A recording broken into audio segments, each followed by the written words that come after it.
Look at them. Right now. Look into those faces. Hundreds, thousands, millions. Your friends, your colleagues, your family, strangers in the street. Every single day. You interact with them, you talk, you laugh, you argue, you build your life among them. But what if all of them aren't real, not really real? What if they don't have their own spark of consciousness, their own inner world? What if they're just shells, part of the scenery, complex code that simply reacts to you? And the only one who is real here, the only one who is truly living, not just running a program, is you. I know what you're thinking. Insanity, paranoia. But listen, take a good look at your own life, at the weird things you've seen, at the coincidences you've ignored, at that feeling of fakeness that sometimes just creeps in. What if these aren't just glitches in reality? What if they're proof? Proof that you are the only player in this giant simulator? Stick around, because next, we're going to show you things you've already seen yourself. Things that might prove the world around you is suspiciously not real, and that might change your life forever. All right, let's look closer at the things that happen to you all the time, things you probably just brushed off, like you think about someone, an old friend, someone you haven't talked to in ages, and within the hour, they text you, or they call, or you think about buying something, a specific item. You didn't search for it online. You just thought about it, and suddenly, you start seeing ads for it, everywhere, on every site, in every feed. We call this coincidence, the law of attraction, the Baader-Meinhof phenomenon. But isn't it happening a little too often? Don't these coincidences happen with a chilling, unbelievable frequency? It's like the world reacts to your thoughts, like it's tuned to your consciousness. And let's talk about people, not the ones who've been around you for years, but the ones who were once close, friends, acquaintances, relatives you lost touch with. The moment you stop actively engaging with them, stop texting, calling, paying attention, they just vanish forever. They don't reach out. They don't try to reconnect. It's like they just unload from the system's memory, as if their existence for you was conditional on your active participation in their storyline. The second you exit that narrative thread, the character becomes inactive. Moving on. Have you ever gone somewhere new, started a new job, joined a new group, and felt a strong sense of déjà vu? Like you've seen these people before, heard these exact phrases, walked into these exact awkward situations, down to the details, like you're starting a rebooted level, with the same basic character scripts and the same key events, just with a slightly different skin. And information, you read books on economics, politics, sociology, on how the world works, and you understand it. You try to apply that knowledge, and it just doesn't work. Reality behaves differently. The laws that should apply are ignored. The rules written in the manual don't match the executable code. It's like you were given a nice, plausible brochure for players describing a complex world, but the world itself operates on completely different, hidden rules. The rules of the simulation. South beyond the glitches, beyond the weird coincidences, there's something else, something you feel inside. That feeling that perhaps you're different. Not better, but unique. Do you have that constant background urge to understand, to dig deeper, to uncover the truth, to find answers? That internal, restless search that won't let you settle? It's like you've been given a quest, the main quest of your life. to find something, to figure something out, to find the exit. You look at others, the ones who seem perfectly content with their routine script. Work, home, entertainment, standard conversations. They don't have this itch, this feeling that something is off. They don't seem to notice the glitches. They're not looking for an exit. It's like they're content being part of the scenery, part of the background. Think about the moments you felt truly alive, moments of genuine insight, when you understood something profound, moments of deep emotion, when you looked into the darkest corners of your soul. You feel that's happening to the real you, the one capable of true awareness. Maybe that feeling of being the player, of having this unique drive to understand, is the core difference. It's what separates the user from the non-player character. NPCs can mimic emotions, follow scripts, but they don't have your capacity for true suffering, true love, true questioning of existence. They don't have your spark of consciousness.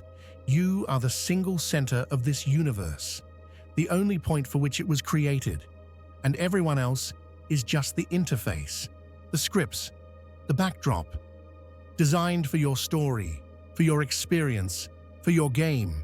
South, if this isn't chaos, if it's not just a random collection of real people, if it's a simulation built for you, the single one, then why, who, and for what purpose? There are many possibilities, and each one is kinda terrifying. Possibility number one, the darkest. What if you're already dead, and this simulation is your afterlife review? You're stuck in this perfect yet fake copy of your world, reliving key moments, interacting with characters that replay the people you knew. And it's all a massive analysis, searching for errors, trying to understand. What did you do wrong? What did you fail to learn? What did you need to let go of to move on? You're here, in this illusion, until you realize it, until you find the answer. And only then can you leave. But until then, eternal Groundhog Day in the golden cage of the simulation. Possibility number two, the most paranoid. What if you're a lab experiment? The simulation is a huge controlled environment, a social experiment on an unimaginable scale. Hundreds, thousands, millions of lives are being run. Yours is one of them. The goal? To understand human nature, to study your reaction to stress, to loneliness, to success, to suffering. When will you break? When will you give up? Your most personal moments are just data points for analysis, and the people around you just variables thrown into your life to see how you react.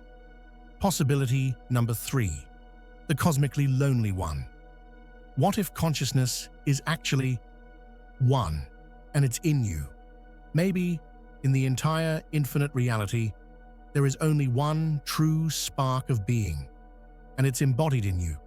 But eternity in complete solitude is unbearable, and this single consciousness multiplied itself, created billions of reflections, characters, scripts. So you wouldn't be bored, so you'd have someone to interact with. So there'd be drama, joy, love, all of it, just facets of itself, unfolded into a vast interactive world, so you could experience existence in society, even if that society isn't real. Possibility number four, the most gamer-like. What if the simulation is a quest, and you have to find the exit? This entire reality contains hidden clues, errors, repetitions, anomalies, the glitches you've started to notice. These aren't bugs, they're features, they're markers. If you start seeing them, collecting them, analyzing them, if you understand how they're connected, you can crack the code, open a door, find that exit your inner search is screaming about. Maybe this world isn't a prison. Maybe it's a training ground or a puzzle. Solve it, you move to the next level. Where? Unknown. But the main thing is, you get out. Possibility number 5, the most fatalistic. What if your life is a pre-recorded event that you're just reliving over and over? Maybe your life is a perfect recording, a memory, an event that has already happened, and the simulation is just playing it back, again and again. Perhaps you're stuck in a time loop, completely unaware. All the same people, the same events, the same choices, every single time. Why? Analysis, study, or just a malfunction? You're experiencing a story, not the present. The story is already written, and you're just reading it, thinking you're writing it yourself. Possibility number 6, the most majestic and tragic. What if you are God who decided to experience limitation? Maybe in that true reality where your higher self exists, there is nothing but eternity, omnipotence, and bliss. No fear, no pain, no loss, no struggle, and most importantly, no limitation. But what is boundlessness without knowing boundaries?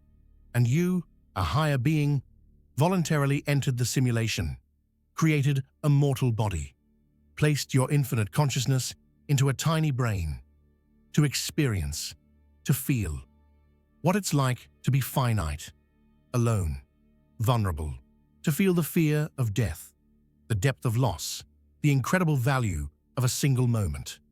All these people, they are part of the world you created, the scenery that helps you feel mortal. You wanted to understand what it means to be human, and you did it. Take a breath. Let it out. You're still here, watching the screen, feeling the floor beneath your feet, hearing the sounds around you, and seeing them. The people. You can't look at them the same way anymore. You see their reactions, you hear their words, but you're looking for the glitches now. You're noticing the repetitions, you're sensing the fakeness where you used to see life. Your world has changed because you allowed yourself to consider that you are the only one real in it. Which of these versions is true? An afterlife review? A lab test? A single consciousness playing with itself? A quest? A looping recording? Or God experiencing mortality? Or maybe something seventh? Unimaginable? We don't know. Not yet. But these oddities, these glitches, these suspicious coincidences, and the feeling of being the player, they're too real, too noticeable, to just dismiss them as chance. Even quantum physics hints at reality being fluid, changing only when you observe it, as if the universe is waiting for its sole audience member to look. The world feels suspiciously ordered now, doesn't it? Like you've just found the manual to a massive, complex machine, written in a language you're just starting to understand. And if this is true, if you are the only living element in this grand simulation, then watch carefully. Look for the glitches. Test reality.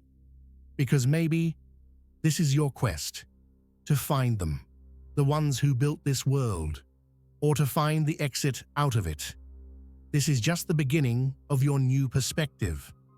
The perspective of someone who sees the cracks in reality. If you're ready to follow them, if you want to know what hides behind these glitches, what awaits beyond this simulation, subscribe to the channel, because it only gets stranger from here, and maybe only you will be able to understand it.